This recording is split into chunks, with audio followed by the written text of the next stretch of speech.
je vous rappelle que le week-end prochain ainsi que durant les 3 week-ends qui suivront chaque samedi soir à partir de 22 h et jusqu'au lendemain matin dimanche à 12 h 30, aucun train ne circulera sur les axes Paris, Saint-Lazare, Argenteuil, Hermont-Aubonne ou Carrières-sur-Seine, mais aussi La Défense, Saint-Cloud, Maison Lafitte et Nanterre Université.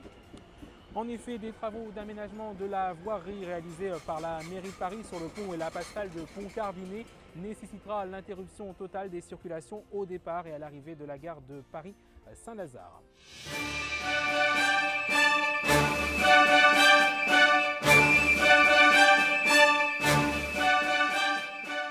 En ce qui concerne les trains de la ligne J via Argenteuil et Bois-Colombes pour rejoindre justement les gares situées entre Asnières-sur-Seine et Hermont-Aubonne, il est conseillé aux voyageurs au départ de la gare de Paris-Saint-Lazare d'emprunter la ligne 3 du métro jusqu'à son terminus, pont de Levallois-Bécon, pour y récupérer les bus de remplacement qui eux desserviront Bécon-les-Bruyères, mais aussi toutes les gares entre Asnières-sur-Seine et Hermont-Aubonne, et ce dans les deux sens de circulation. Notez que les trains à destination de Pontoise seront eux origine terminus à Argenteuil et que les trains pour Mantes-la-Jolie seront à votre disposition en gare de Conflans-Sainte-Honorine.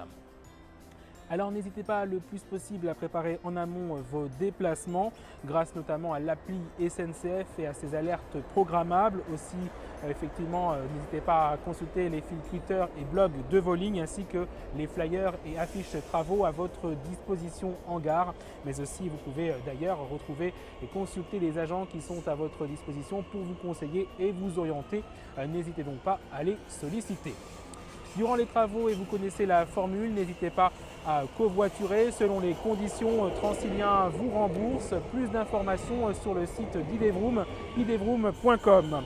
Pour terminer, d'autres travaux ont lieu durant cette même période sur d'autres réseaux ou d'autres lignes. Alors n'hésitez pas à consulter régulièrement le site Transilien, transilien.com, mais aussi celui de RATP, ratp.fr.